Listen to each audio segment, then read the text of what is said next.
prezadas crianças, nascidas e por nascer, prezadas mães, prezadas irmãs, louvado seja nosso Senhor Jesus Cristo, para sempre seja louvado, e nossa Mãe Maria Santíssima. Depois que o paralítico foi curado, os sacerdotes, o chefe da guarda, os saduceus, foram prender Pedro e João e o colocaram na prisão até o dia seguinte. No dia seguinte, reuniram-se todos os membros do Sinédrio e interrogaram: com que poder, em nome de quem fizestes isto? E São Pedro, cheio do Espírito Santo, responde: é pelo nome de Jesus Cristo de Nazaré, aquele que vós crucificastes e que Deus ressuscitou dos mortos, que este homem está curado diante de vós. Jesus é a pedra, citação do Salmo 117, que vós, os construtores, desprezastes, e que se tornou a pedra angular, a pedra da igreja, que é o povo conquistado por Cristo. Em nenhum outro há salvação, não há debaixo da terra nenhum outro nome, a não ser o nome de Jesus, pelo qual os homens possam ser salvos. Assim, Pedro dá a Cristo o que é de Cristo. Foi pelo poder de Cristo que o milagre se realizou. Então, Cristo é a causa, nós apenas instrumentos da cura. O Evangelho traz hoje uma aparição de Nosso Senhor depois de ressuscitado à beira do mar de Tiberíades. Esta aparição ocorre a 7 discípulos. Mas como foi que aconteceu? Os discípulos estavam à beira do mar e Simão Pedro teve uma ideia: vou pescar. Mas Simão Pedro não pescava há muito tempo. Há um barco esquecido na praia, já não leva ninguém a pescar. É o barco de André e de Pedro que partiram para não mais voltar. Pedro e seu irmão André haviam deixado o seu barco para seguir Jesus. Mas agora Jesus está aparecendo e desaparecendo. Ele não está sempre com eles visivelmente.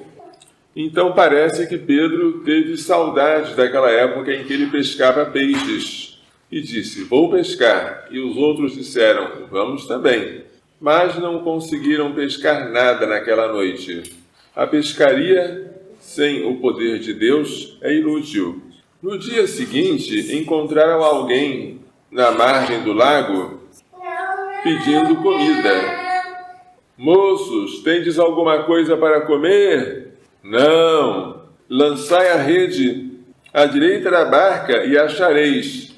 E eles fizeram assim, lançaram a rede do lado direito da barca e conseguiram uma quantidade tão grande de peixes que não conseguiam puxar a rede para fora. Então João reconheceu que aquele que estava na margem era Jesus e gritou: é o Senhor! Mas ele não foi o primeiro a correr. O primeiro a correr foi São Pedro, que foi rapidissimamente até a margem para encontrar com ele.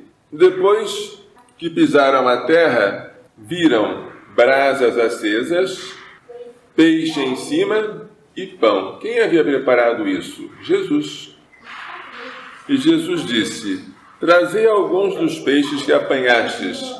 Então arrastaram a rede para a terra, que estava cheia de 153 grandes peixes, e apesar de tantos, a rede não se rompeu.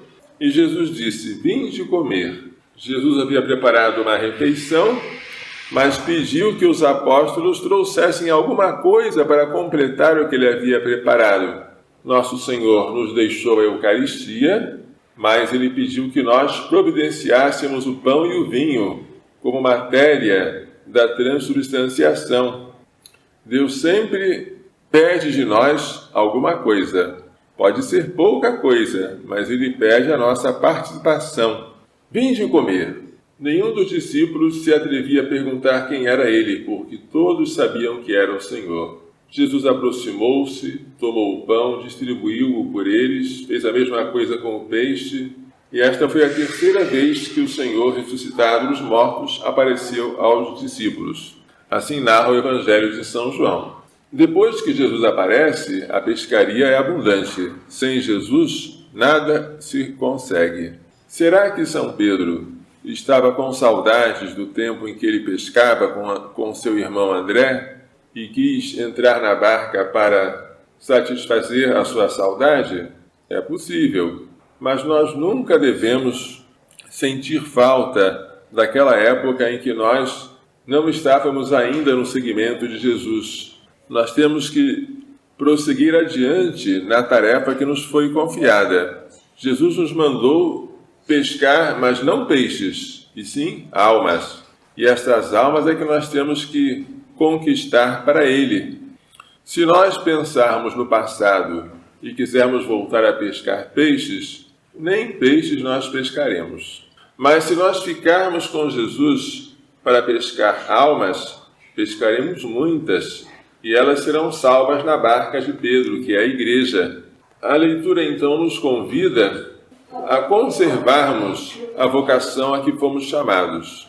O Senhor nos tirou da pescaria de peixes para pescar homens. Continuemos assim.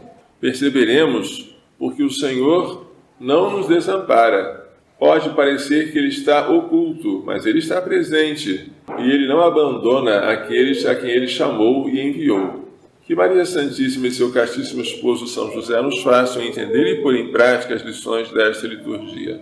Louvado seja nosso Senhor Jesus Cristo. Para sempre seja louvado, e nossa Mãe, Maria Santíssima.